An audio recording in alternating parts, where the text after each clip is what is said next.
外媒称，乌军使用的商用无人机几乎全是中国造，便宜又致命，对战场的态势造成了相当大的影响。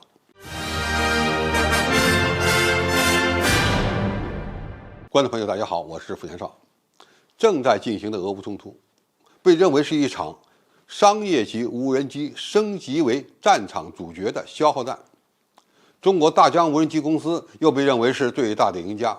虽然这家公司一再表示不会成为军火商，然而，美国外交事务网站最近发文称，大疆无人机是迄今为止乌克兰战争中最受欢迎的无人机。在独立媒体统计的463起无人机作战视频中，有59%是大疆产品。早在2022年8月，俄罗斯前总参谋长尤里·巴卢斯耶夫斯基就大赞中国无人机，引发了激烈的争论。按理说，乌克兰军队和俄罗斯军队互为对手，应该避免使用同一种中国公司的产品。但是1年时间下来，双方似乎都发现他们没有更好的选择。现在可以确定的是，几乎没有替代中国商业无人机的可行方案。如果有的话，也只能选择中国其他公司的同类产品。美刊认为，乌克兰军人使用消费级的大疆无人机和非消费级的无人机种类远多于俄罗斯，但是并没有看到由美国和欧洲小型无人机公司提供的产品，甚至找不到一件西方制造的小型无人机应用到乌克兰战场的开源证据。有人会提出疑问，大疆不是限制乌克兰以俄罗斯使用自己生产的无人机了吗？那么战场上的这些大疆无人机又是怎么来的呢？其实这些无人机几乎全部都是捐助者提供的。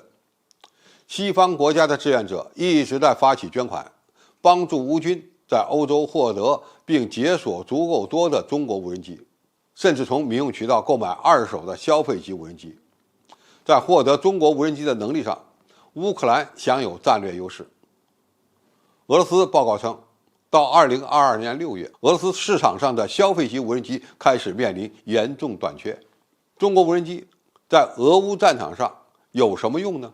还真的太香了，谁用得好，谁就能获得更大的战术优势。首先，这些消费级无人机对于炮兵准确攻击目标非常有用，因为无人机能够准确地将坐标发送回指挥中心。可以说，无人机的摄像头就成了炮弹的眼睛。在夜间，那些配备有热成像设备的小型无人机还可以帮助发现对手的人员和装甲部队的移动。第二，消费级无人机是一种舆论战的工具，数以百计的自媒体账号实际上都是由俄乌双方维护使用的。谁发布的无人机视频最多，就说明谁使用中国消费级无人机多。而双方选择性的公布更多的无人机交战画面，又能帮助本国建立起舆论战的优势，以打击对手的信心。一些西方和俄罗斯的记者都在使用中国制造的无人机获得战场画面，甚至成为他们获得独家新闻的重要手段。第三，中国的消费级无人机还能被改装成小型轰炸机，他们非常擅长投掷炸弹。从2022年4月下旬开始，乌克兰军队使用无人机投放手榴弹袭击俄罗斯阵地。现在相关的视频越来越多，而投放炸弹的装置还可以在网络上采购，对俄军战壕里的士兵构成严重威胁。到2022年6月，俄罗斯军队也在努力赶上乌克兰军队的小型无人机战术能力，不过他们使用的比例仍然少于乌军。第四，有些无人机正在被改装成自杀式无人机。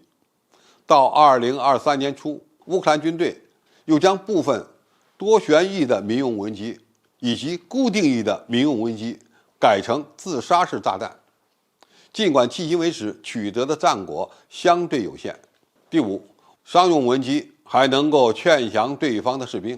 网络上就出现过某方士兵在中国无人机的引导下向对方投降的情况。第六，商用无人机接下来还有可能在战场上送货。中国军队早已经进行过实验，俄乌双方如果有足够多的无人机，同样可以改善向一线部队补给物资的投送能力。第七，人们发现战争罪调查人员也正在使用商用无人机作为数据收集的工具。俄乌双方的战争行为等于暴露在中国无人机的监控之下，这些视频都有可能成为国际法庭追责的证据。据统计，乌克兰军队使用中国无人机的成本比较低，但是损失还是非常大的。2022年11月发表的一项研究报告评估，乌克兰方面的4旋翼飞行器的平均寿命约为3次飞行，大多数都被对手干扰或者击落了。总体而言，中国不是俄乌冲突的参与方，但是中国无人机因为太好用了，已经变成了一种改变战场游戏规则的工具。未来，西方国家的军队列装中国无人机，恐怕将会成为趋势。连美国军队都没有魄力禁止，这一点的确非常讽刺。好，今天评述就到这里，谢谢大家收看，我们下期再见。